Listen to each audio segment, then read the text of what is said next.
Dragi prijatelji, z veseljem in hvaležnostjo vas pozdravljam v Jezusu Kristusu, ki je šel v nebesa, sedi na desnici očetovim in bo spet prišel v slavi soditi žive in mrtve in njegovemu kraljestvu ne bo konca. To je delček nicejsko-carigrajske veroizpovedi, s katerim se bomo sedaj poskušali približati eshatološkim ali posmrtnim resničnostim, v katere verujemo. Kot je beseda v nekem času in prostoru meso postala in med nami prebivala, tako je naša veroizpoved postala molitev, pričevanje in v mnogih primerih tudi mučeništvo. Veroizpoved je molitev in to velika molitev. V njej priznavamo in izrekamo vse, kar mi zmoremo priznavati in izrekati o Bogu, cerkvi, našem odrešenju in pa večnosti. Minilo je 17 stoletij od nicejske carigrajske veroizpovedi in nič se ni spremenilo, vse je do danes ostalo isto in bo ostalo. Molijo jo različne krščanske cerkve in skupnosti, se pravi, da je na delu Sveti Duh, ki ohranja in varuje vero cerkve in vero vsakega posameznika. Vera pomeni plovbo cerkve proti večnosti. Tukaj pred menoj je butara za cvetno nedeljo.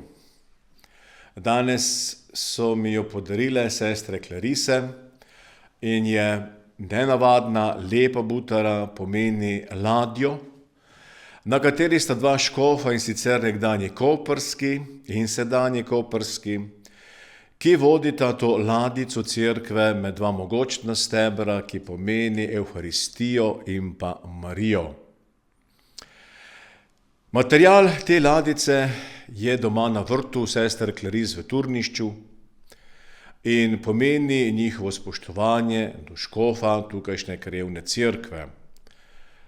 In tako se tudi v tej ladici odražajo sanje svetega Janeza Boska leta 1862, 30. maja, ko je videl v sanjah cerkev, ki pluje v velikih nevarnosti in najde svoje zatočišče med Marijo in Evharistijo.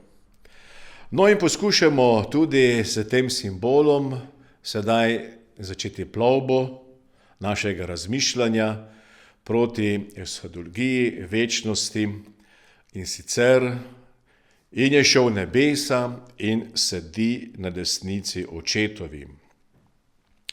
V apostolskih delih beremo, da se je Jezus potem, ko je govoril učencem, vzdignil pred njihovimi očmi in oblak ga je zastrl njihovim pogledom. Seveda to poročilo ne pomeni, da Jezus, ko je vstal od mrtvih, premagal tudi zakon gravitacije. Jasno moramo vedeti, da je Jezusov odhod v nebesa zgodovinsko dejanje, je zgodovinski dogodek. In to pomeni, da se je ta dogodek res zgodil v času in prostoru, čeprav so nam nebesa zastrta v skrivnosti, ki se jim približa lahko samo naša vera. Nebesa so prebivališče Boga. Oblak, o katerem nam govorijo apostolska dela, pa je eden od ponavljajočih simbolov v Svetem pismu, ki izraža Božjo vsepresežnost ali z drugo besedo transcendenco. Jezusov odhod v nebesa ima dva cilja. Prvi je ta, da se usede na očetovo desnico, drugi pa, da nam v nebesih pripravi prostor. Sam je namreč dejal: v hiši mojega očeta je veliko bivališč, in če bi ne bilo tako, ali bi vam rekel, odhajam, da vam prostor pripravim. Ko odidem in vam pripravim prostor, bom spet prišel in vas vzel k sebi, da boste tudi vi tam, kjer sem jaz. Usesti se na očetovo desnico pomeni, da je Jezus deležen iste kraljevske moči kot oče v svoji vsemogočnosti. Jezus je kot Božji sin vedno kralj vesoljstva, združen z očetom in svetim duhom.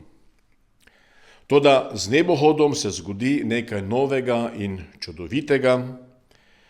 Na očetovi desnici ne kraljuje več samo božanska oseba sina, ampak Božji sin, ki je postal meso v telesu device Marije. Če je sin vedno kraljeval kot pravi Bog, je z nebohodom začel kraljevati kot pravi človek. V Božjem sinu človek postane kralj vesoljstva, torej eden od nas, tisti, ki je vsem delil naše človeško stanje, postane kralj angelov, kerubinov, serafov, biti, ki so na naravni ravni veliko večja od človeka, vendar se morajo podrediti človeku Jezusu, saj je ta človek tudi Bog, Božji sin. To je glavni razlog, zakaj se hudobni duh uprl Bogu, in sicer iz nevoščljivosti, kot pravi knjiga Modrosti, ker ni mogel sprejeti, da bi bila človeška narava povišana nad vsako drugo naravo. Z nebohodom Božjega sina človeštvo stopi v samo Božje srce. Teolog Urs von Balthasar pravi, potopljeno v bitje božanstva je to človeštvo zdaj udeleženo, v lastnostih Boga tako kot žareče železo sodeluje v lastnostih ognja. Verujemo torej, da z nebohodom v Bogu začne prebivati tisto človeštvo, ki nosi znamenja Jezusove smrti na križu. Če križani sedi na očetovi desnici, pomeni, da je Bog nepreklicno in zavedno na strani človeka, še posebej z vsemi križanimi zgodovine, s tistimi, ki trpijo po krivici in brez krivde.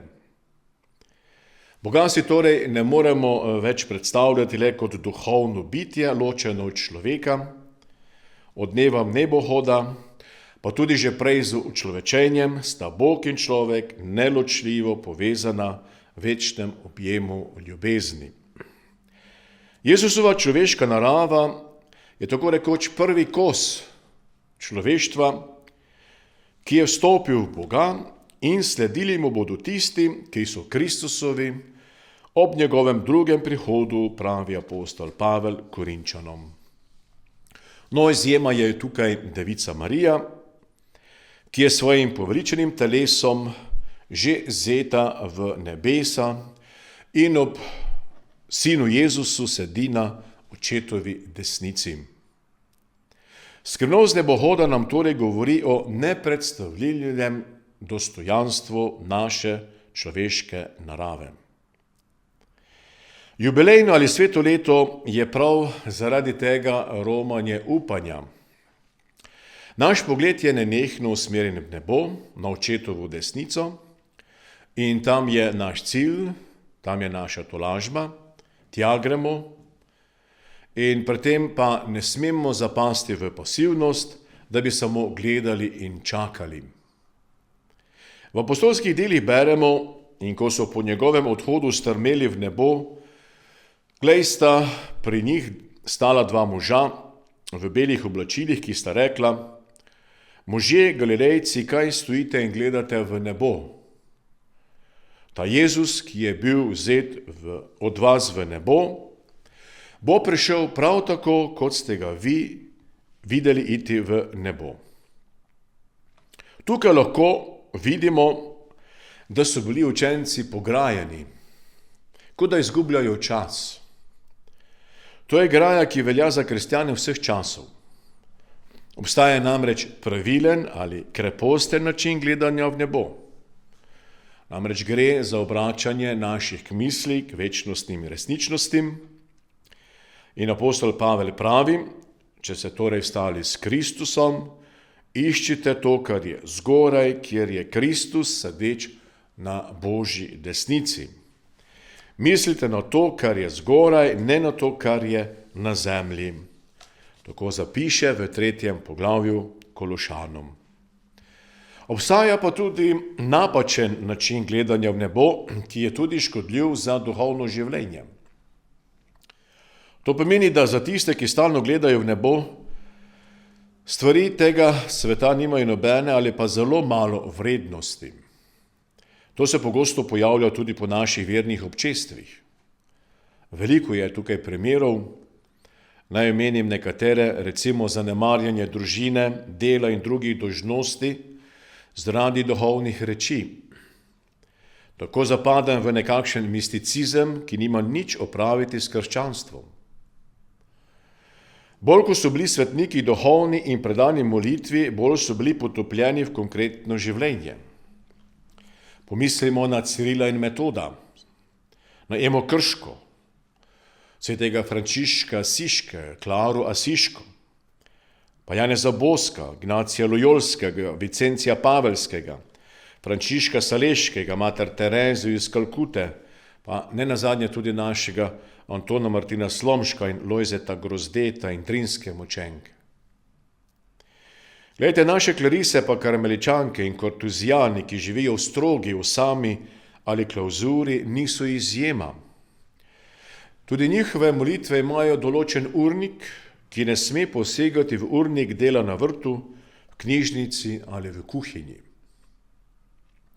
Že sveti Pavel je karal vernike, ki so po svojem spreobrnenju opustili vsakdanje dolžnosti in delo, ter večino časa preživotarili v brezdelju, v neurejenem življenju, brez natančnih delovnih obveznosti, v pričakovanju Jezusovega drugega prihoda, za katerega so takrat verjeli, da se bo zgodil kmalu. Preprosto rečeno, samo ždeli so, gledali v nebo, čakali drugi Jezusov prihod, pri tem pa niso nič delali. Milo rečeno, na račun pričakovanja drugega Jezusovega prihoda so samo lenuharili. Pavel je takšne brezdelnežne našel v Tesaloniki in zato jih graja: v imenu našega Gospoda Jezusa Kristusa vam naročamo, bratje, da se ogibate vsakega brata, ki živi neredno in ne po izročilu, ki ste ga prejeli od nas. Sami namreč veste, kako nas je treba posnemati. Kajti med vami nismo živeli neurejeno, tudi nismo zastonj jedli kruha pri nikomer, ampak smo s trudom in naporom delali noč in dan, da ne bi bili komur izmed vas v breme. Kdor noče delati, naj tudi ne je. Slišimo namreč, da nekateri med vami živijo neurejeno, da nič ne delajo, ampak se ukvarjajo s praznimi rečmi. Takšnim naročamo in jih opominjamo v Gospodu Jezusu Kristusu, naj v miru delajo in jedo svoj kruh.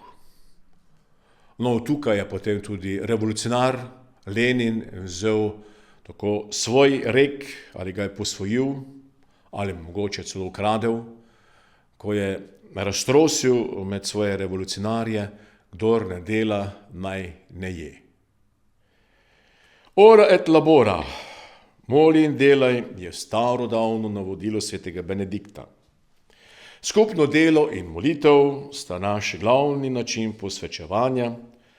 Srce imamo v nebesih, noge pa na zemlji. Na znameniti ikoni, ohranjeni v samostanu svete Katarine na Sinaju, je Jezus upodobljen z asimetričnim obrazom, desno oko je obrnjeno navzgor, levo oko gleda po zemlji. Vsak kristjan bi moral nenehno imeti to sveto mežikanje. Najprej oko obrnjeno navzgor k Bogu in drugič oko proti konkretnemu življenju in bratom in sestram, tudi zato, ker bomo z Jezusom v nebesih, če ga bomo znali prepoznati, navzočega v svetu, zlasti v najmanjših. Torej, razmišljanje o nebeških stvareh naj nas ne odvrne od konkretnosti tega sveta. Temveč naj nam pomaga, da postanemo odgovornejši do izzivov, ki nam jih Gospod postavlja v družinskem okolju, na delovnem mestu, v cerkveni skupnosti in v civilni družbi. Sveda velja tudi nasprotno, misli na zemeljske stvari nas ne smejo odvrniti od nebeških resničnosti. No in plujmo z ladjico naprej. In bo spet prišel v slavi sodit žive in mrtve. Ura smrti. Smrt, sodba, pekel, nebesa, to so vprašanja o poslednjih rečeh, ki čakajo vsakega človeka. Živimo v kulturnem ozračju, ki v smrti noče več vedeti ničesar. Smrt je odstranjena, postala je edina neprijetna realnost, ki je ne smemo videti, o njej razmišljati in jo upoštevati. Danes se želimo izogniti pričevanju smrti, ki je pa še vedno povsod prisotna. Medtem ko nočemo vedeti o smrti, pa prav zelo velikim veseljem ali zanimanjem buljimo v medije, ki nam vsakodnevno poročajo o ubijanju in drugih nepojmljivih okrutnostih.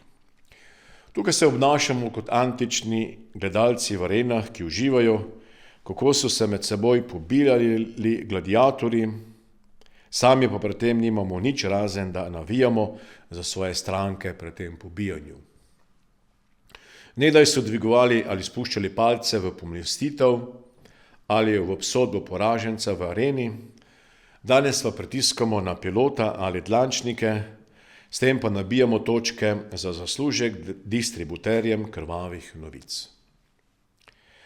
Vsekakor delamo velike ovinke okoli lastne smrti, ki je edini dogodek, ki se bo zagotovo zgodil in ki nas čaka. Da bi se ognili smrti, si domišljamo patetičen besednjak o pokojniku, recimo o pogrebu, ko govorimo v nagovorih, odšel je od nas, ni ga več med nami, poslovil se je. Potem, namesto da bi govorili o realnosti smrti, govorimo o pokojniku, o njegovih zaslugah, kot da je še živ in da sploh ni umrl. Govori na pogrebi skoraj poskušajo oživiti mrliča, morda tako, da vsi poslušajo tudi njegove besede, ki so jih posneli še za časa njegovega življenja ali pa celo pesmi, če je bil pevec ali glasbenik.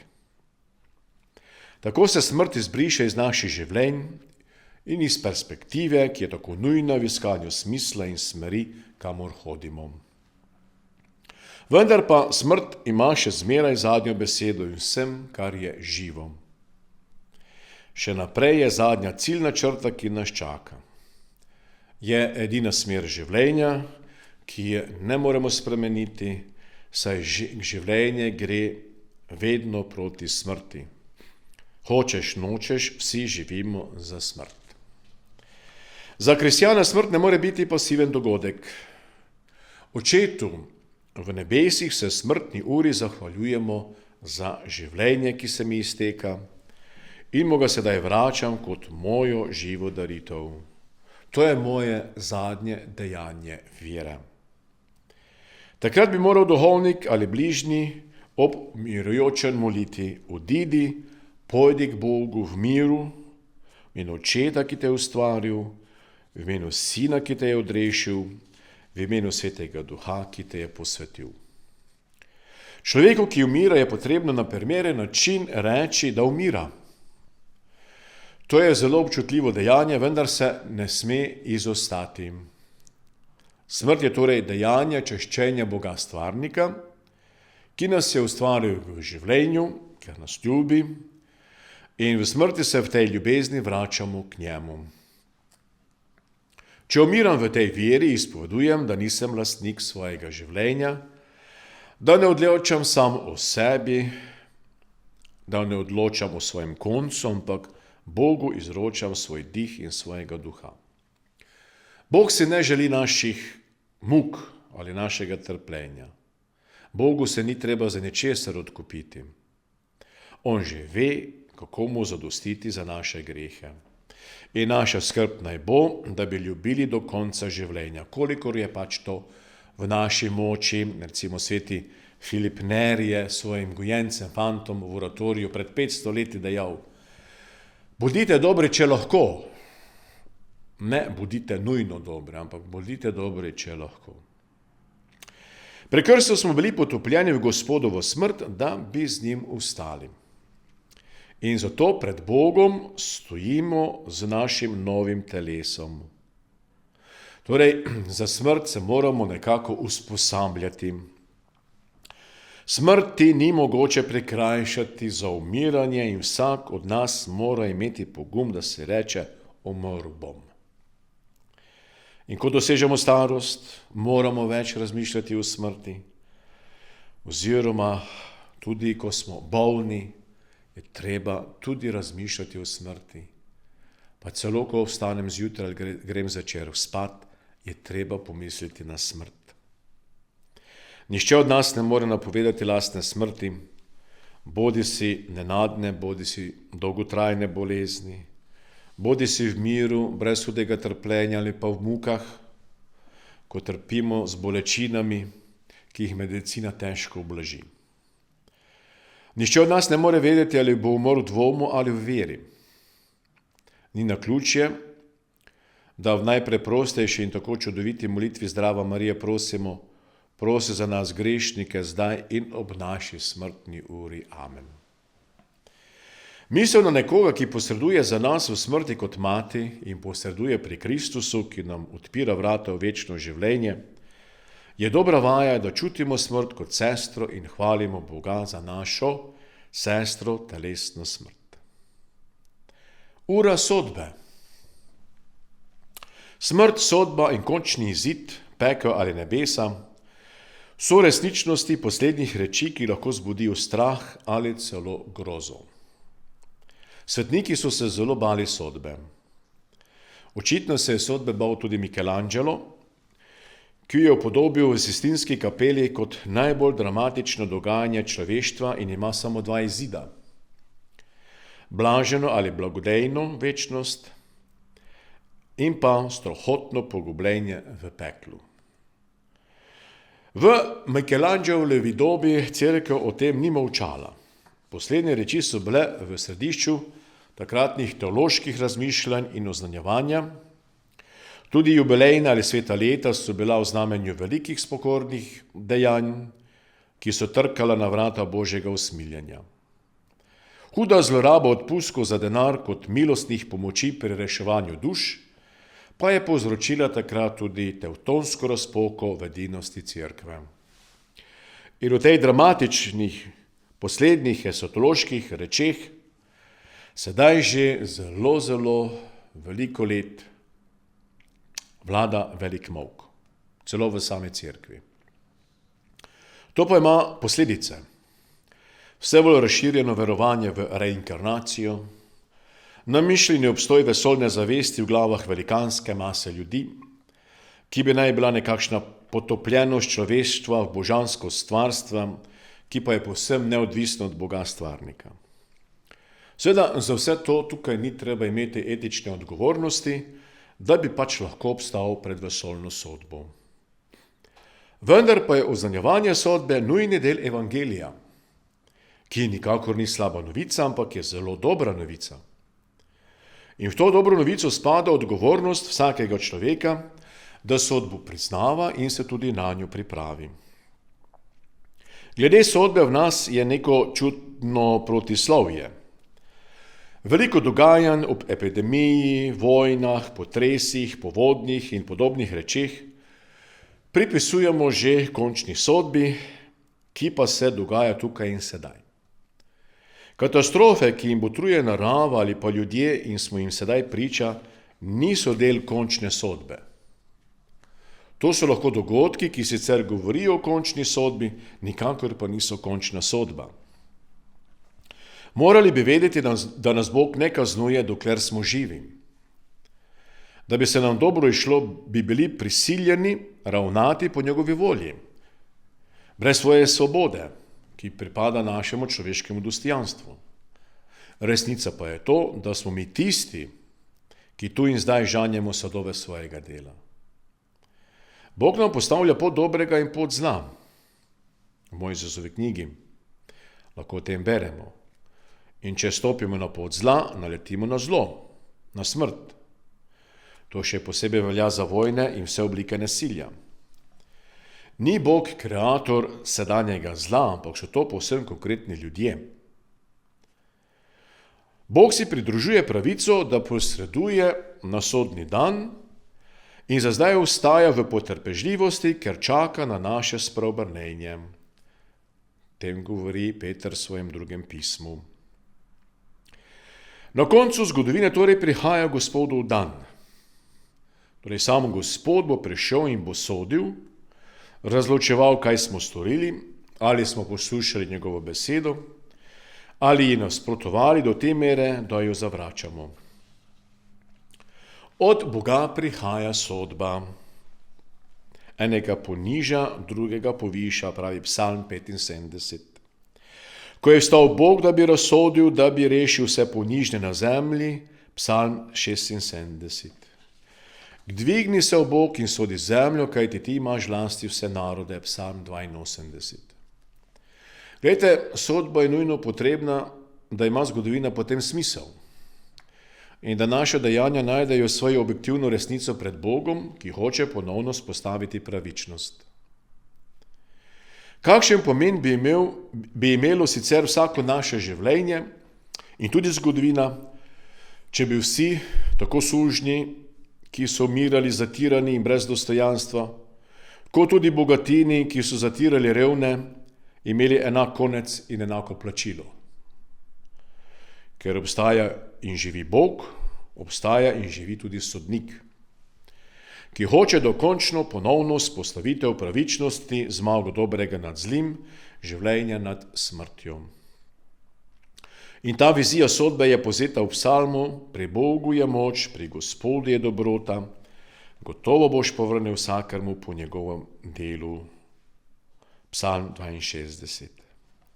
To so besede, ki na široko odmevajo v Novi zavezi, pismu Rimljanom in Razodetju, ki odmevajo tudi v Jezusovih ustih. Sin človekov bo namreč prišel v slavi svojega očeta s svojimi angeli in takrat bo vsakemu povrnil po njegovem delu. Vse to se bo zgodilo po natančnem načrtu Boga, ki je gospodar zgodovine in časa, ki hoče vzpostaviti svoje kraljestvo pravičnosti in miru, ki bo rodilo nova nebesa in novo zemljo, ki jo je pripravil. Vse to bo sovpadalo z veličastnim prihodom Sina človekovega. Tedaj bodo videli Sina človekovega priti na oblakih z veliko močjo in slavo.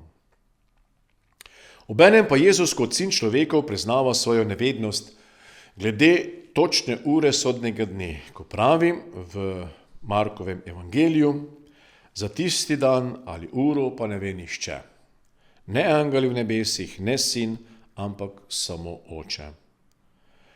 Če Jezus ne razodene časa sodbe, pa kljub temu napove merilo sodbe, to pa je konkretna bratska ljubezen. In to nam razkriva na izjemni strani Matejevega evangelija, kjer spregovori o dramatičnosti sodbe. Ko pravi Sin človekov, ko pride Sin človekov, to je sam Jezus, Božji Sin v svoji slavi, in vsi angeli z njim, takrat bo sedel na prestol svoje slave in pred njim se bodo zbrali vsi narodi.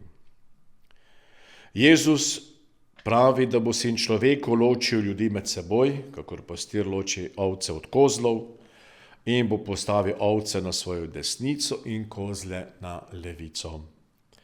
Sodba, tako univerzalna kot osebna, se dogaja že sedaj.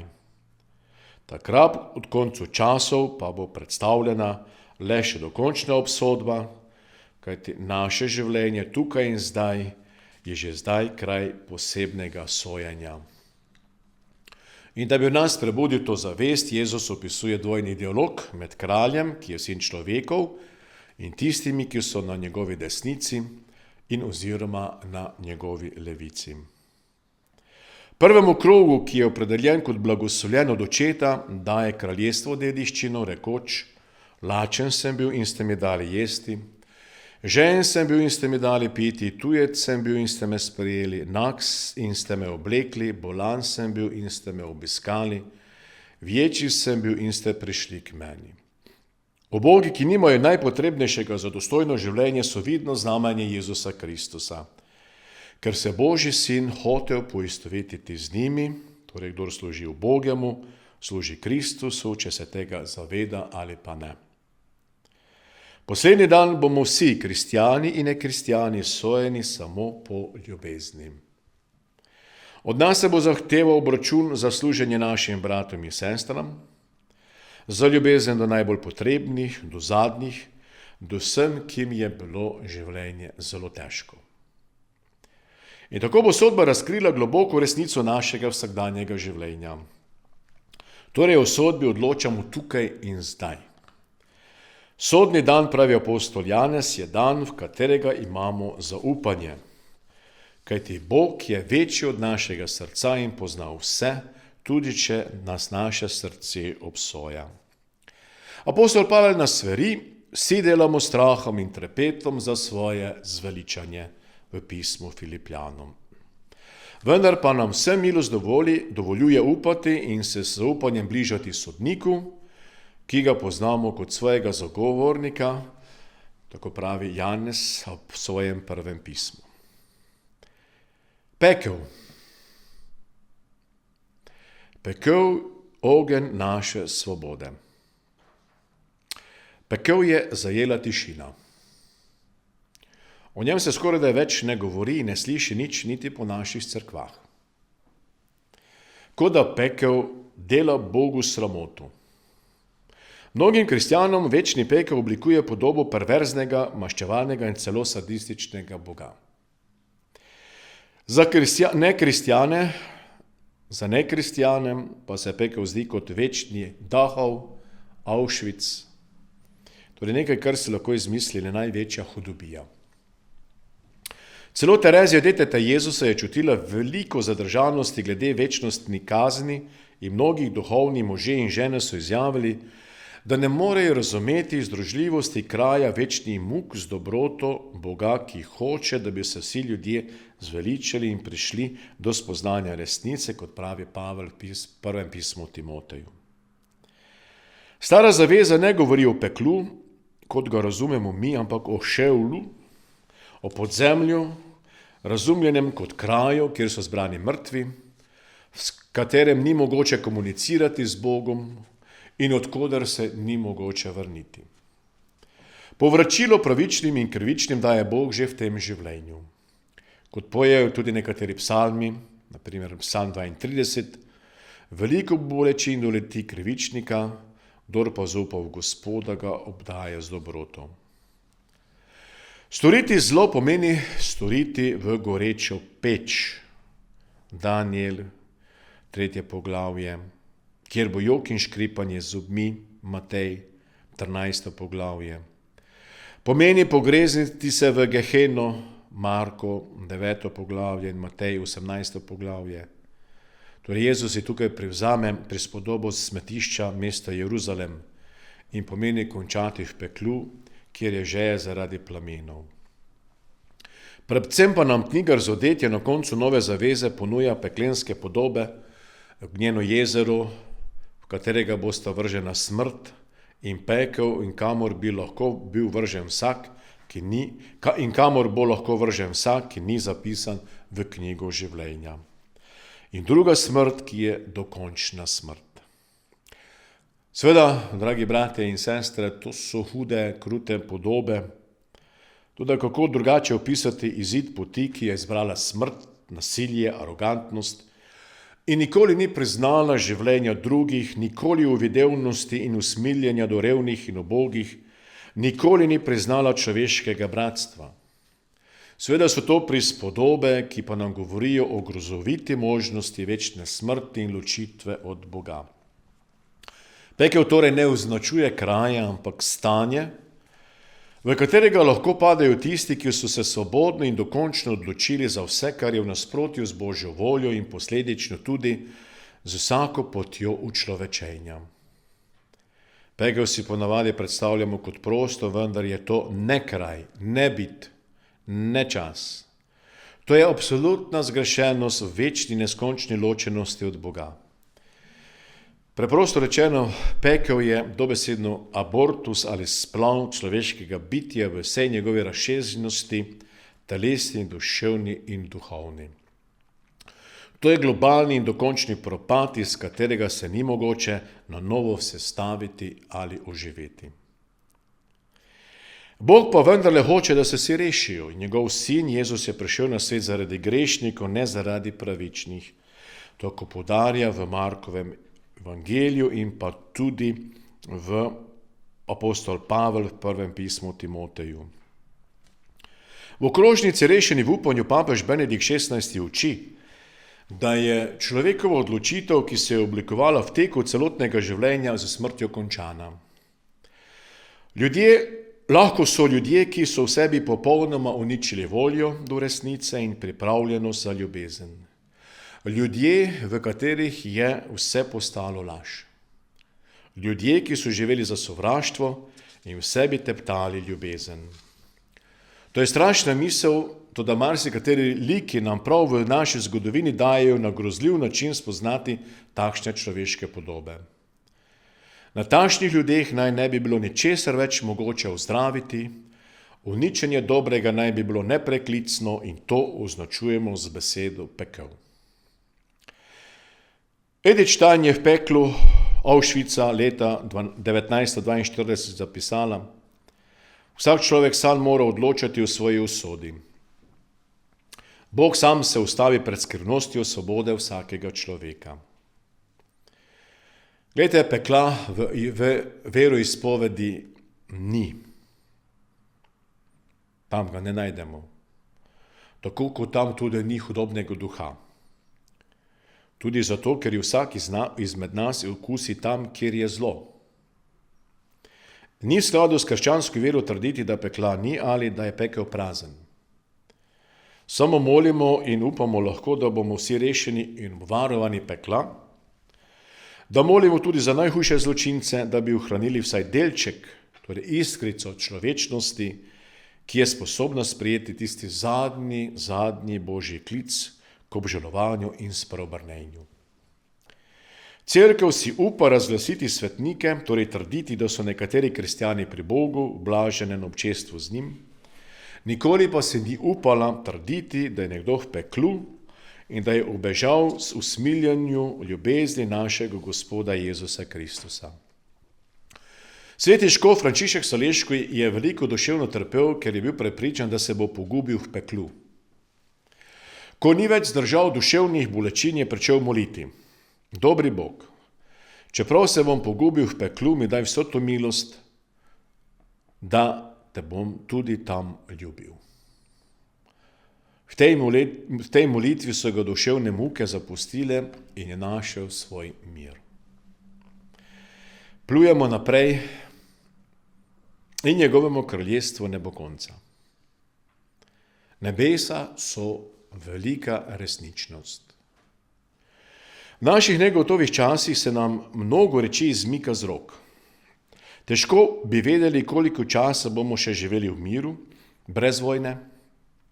In ta negotovost nam sporoča, da smo na prehodu in da nimamo tukaj stalnega bivališča. Smo še v dolini solz in trpljenja. Pa vendar mnogi nimajo upanja niti želje, da bi zapustili to prehodno solzno dolino. Tukaj so si ustvarili prijetna bivališča, da bi užili svojo blaženost. V isti okrožnici Rešeni v upanju papež Benedikt XVI spoznava, da si tudi mnogi kristjani sploh ne želijo večnega življenja v nebesih. Zdi se, kot da jim je to življenje ovira za dobro življenje v tem minljivem svetu. Papež Benedikt spoznava, da morda mnogi ljudje vere danes preprosto ne marajo zato, ker se jim večno življenje ne zdi nič prizadevanja vrednega. Se sploh nočejo več večnega življenja. Marveč to sedanje življenje in vera v večno življenje se dozdeva predtem prej kot ovira. Večno, neskončno živeti se dozdeva prej prekletstvo kakor dar. Gotovo bi radi smrt odrinili kar najbolj daleč, toda živeti nenehno in brez konca more biti navsezadnje samo dolgočasno in končno neznosno. Z ene strani nočemo umreti, po drugi pa, ki nas imajo radi, nočejo, da umrjemo. Toda z druge strani pa vendar ne bi radi brez konca tako bivali naprej in tudi zemlja ni ustvarjena za to. Kaj torej dejansko hočemo? Ta protislovnost našega lastnega zadržanja sproža globoko vprašanje, kaj je pravzaprav življenje in kaj dejansko pomeni večnost. Tega resničnega življenja, ki je večno življenje, ne poznamo. Vendar pa po njem hrepenimo. In mnogo je zgodb, ki govorijo o vodnjakih večnosti, o napojih neumrljivosti, vendar pa večnost niso leta neskončnosti, marveč nekaj takega, kakor izpolnjeni trenutek, ki je potopitev v ocean neskončne ljubezni, v katerem ni več časa, ni nobenega prej in potem. Lahko samo poskušamo misliti, da je ta trenutek življenje v polnem smislu, vedno novo potapljanje v prostranost Boga, medtem ko nas veselje preprosto prevzame. No in tako to tu izraža tudi Janez, ko pravi: Jezus, spet vas bom videl in vaše srce se bo veselilo in vašega veselja vam ne bo nihče vzel. Janezov evangelij, 16. poglavje. Tudi papež Frančišek nas spodbuja, naj gojimo pričakovanje nebes, se vadimo želje po nebesih. Dobro je, da se vprašamo, ali imajo naše želje kaj opraviti z nebesi. Ker smo nevarnosti, da bi nenehno hrepeneli po stvareh, ki minejo, da pomešamo želje s potrebami, da pričakovanja sveta postavljamo pred pričakovanje Boga. Toda če bi izgubili izpred oči to, kar je pomembno, zaradi tekanja za vetrom bi bila največja napaka življenja. Glejmo navzgor, ker smo na poti k zgoraj, medtem ko stvari tu spodaj ne bodo šle tja gor, najboljše kariere, največji uspehi, najprestižnejši nazivi in priznanja, nakopičeno bogastvo in zemeljski dobički, vse bo izginilo v trenutku vse. In zavedno bo ostalo razočarano vsako pričakovanje, ki ga bomo polagali vanje. Evangelij pojasnjuje, kako naj živimo pričakovanje. Tako, da gremo Bogu naproti z ljubeznijo, ker je On ljubezen. In na dan slovesa bo presenečenje veselo, če bomo sedaj pustili, da nas preseneti navzočnost Boga, ki nas čaka med ubogimi in ranjenimi na svetu. Ne bojimo se tega presenečenja, nadaljujmo s stvarmi, za katere nam evangelij pravi, naj z njimi nadaljujemo, da bomo na koncu sojeni za pravične. In evangeljsko presenečenje čaka, da bi ga pobožali ne z besedami, ampak z dejanji. Tako papež Frančišek. No in naš blaženi škof Slomšek je zapel in z njim pojemo tudi mi: v nebeh si, sem doma. Za svetega Janeza Boska so pravili, da je z nogami bil na zemlji, vendar je imel srce v nebesih. Papež Benedikt XVI pravi: človeško življenje je romanje, križarjenje po morju zgodovine, pri katerem iščemo zvezde, da bi nas usmerile v pravo smer. Prave zveze našega upanja oziroma našega življenja pa so ljudje, ki prav živijo in so zato luči upanja. Prav gotovo je prava luč Jezus Kristus, sonce, ki se dviga nad vse temine zgodovine. Večno življenje je torej tisto, kar lahko dosežemo z izpolnjevanjem zapovedi, to je z izpolnjevanjem Božje volje, torej z ljubeznijo do Boga nad vsem drugim in vsem svojim bitjem. Večno življenje je dediščina, ki jo Bog daje svojim izvoljencem, se pravi vernikom njegovega Sina Jezusa Kristusa. Večno življenje je dotok žive vode, ki teče iz Jezusovega srca. Večno življenje je dar, ki ga Oče daje tistim, ki delajo dobro. Večno življenje je resničnost, ki se razcveti po naši telesni smrti. Večno življenje je že vcepljeno v kristjana tukaj in sedaj, začenši s potopitvijo v krstno vodo, v kateri se življenje starega človeka odloži in človek stane iz vode oblečen v Kristusa, obdarjen tako z možnostjo živeti večno. Apostol Janez zapiše v svojem prvem pismu: kdor ljubi svojega brata, pride iz smrti v življenje. Kdor se drži Jezusa, posluša njegovo besedo in živi po njej, je njegovo meso in pije njegovo kri ter hodi za njim, kamorkoli gre, ima v sebi večno življenje kot seme, ki bo raslo in obrodilo sad v kraljestvu, ki mu ni konca. In tako se izpolnjujejo Jezusove besede, večno življenje pa je v tem, da spoznajo tebe, edinega resničnega Boga in njega, ki si ga poslal, Jezusa Kristusa. Tako Janez, evangelist v svojem evangeliju. In prvi, ki ga Jezus povabil k sebi v blaženost večnega življenja, je bil razbojnik na križu, to je prvi kanoniziranec.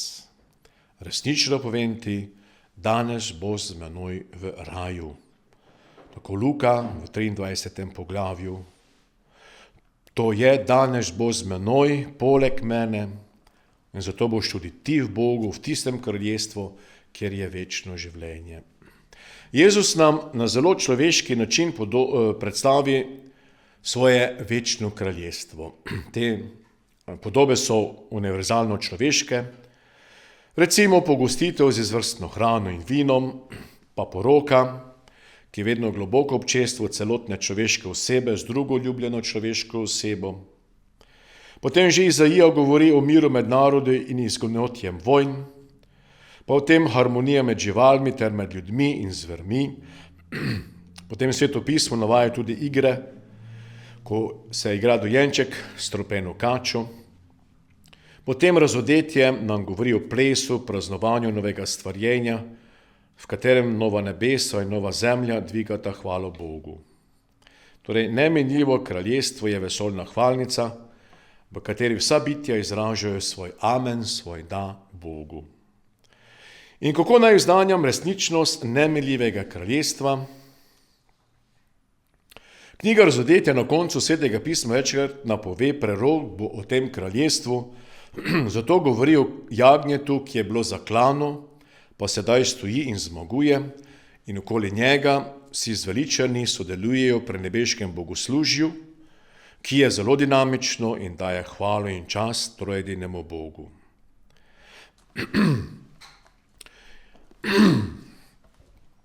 Iz knjige Razodetja spoznamo, da ima človeštvo svoje domovanje v Očetu, vesolje domuje v kraljestvu Sina človekovega, pravičnost, mir in veselje pa domujejo v Svetem Duhu. To je kraljestvo moči in občestva trojedinega Boga, ki ljubeče vzpostavlja občestvo z vsakim človeškim bitjem. Gre za zelo osebno občestvo in končna sodba zato pomeni dokončni vstop človeštva v popolno in nemenljivo enotnost ali enost z Bogom. In znamenje tega Božjega kraljestva med nami je cerkev. To je močno okusil tudi sveti Avguštin, ko pravi, da zunaj cerkve ni rešitve. Namreč gre za privilegiran prostor žive vode, ki v cerkvi izvira iz Božje besede in sakramentov. In vse to je zastonjski dar Kristusove žrtve na križu, in prav zato, ker je to njegov dar ljubezni, je tudi Kristus vreden povračila v ljubezni. In zavrniti ta dar pomeni zavrniti ljubezen, ki ga ponuja, in se torej namerno postaviti izven Božjega kraljestva, ki je kraljestvo ljubezni. Kdor sprejme Kristusovo povabilo k ljubezni, vstopi v občestvo vernih in posledično v cerkev, ki je njegovo skrivnostno telo in bo sprijet na večno svatbo Božjega Sina. Božje kraljestvo se bo popolnoma razodelo šele v nebeški slavi. Tukaj na zemlji pa se še naprej razvija, in to v rojevanju novih ljudi in pa seveda v napredovanju njihove svetosti. Tako da Božje kraljestvo se še naprej utrjuje. In pričakovanje prihodnjega razodetja Božjega kraljestva v nas prebuja upanje. Ker pa je za dosego kraljestva potrebno svobodno sodelovanje vsakega človeka, še zmeraj ostajamo v negotovosti, v pričakovanju in tudi v napetosti. In apostol Pavel v svojem drugem pismu Korinčanom glede tega zapiše: Vedno smo torej polni zaupanja in vemo, dokler smo doma v telesu, smo z doma, proč od Gospoda. Veri namreč hodimo, ne v gledanju, smo pa polni zaupanja in se bolj želimo, da bi šli z doma iz telesa in prišli domov Gospodu. Zato si tudi prizadevajmo, naj bomo doma ali z doma, da bi mu bili všeč. Vsi se moramo namreč prikazati pred Kristusovim sodnim stolom, da bo vsak prijel glede na to, kar je v telesu storil, dobro ali slabo. Zemeljsko življenje nikakor ni varna in gotova stalnica, tudi ni dokončna vrednota. Ampak je velika preizkušnja, je pot proti točno določenemu cilju, večnemu in neminljivemu kraljestvu. Kristjani torej ne bi smeli skrbeti toliko za to, da bi se tukaj ustalili, ampak za to, da budno hodimo ali če hočete plujemo proti domovini, ki nas čaka. In če v tem življenju mogoče imamo in uporabljamo zemeljske dobrine, se na nje ne navezujmo preveč, da ne bomo tvegali suženjskega malikovanja teh dobrin, ampak si želimo in mislimo doseči večne.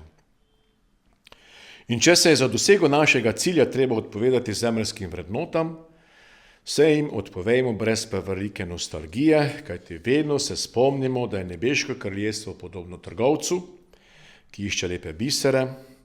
Ko najde en dragocen biser, gre in proda vse, kar ima, in ga kupi. Tako Matej v svojem evangeliju v 13. poglavju.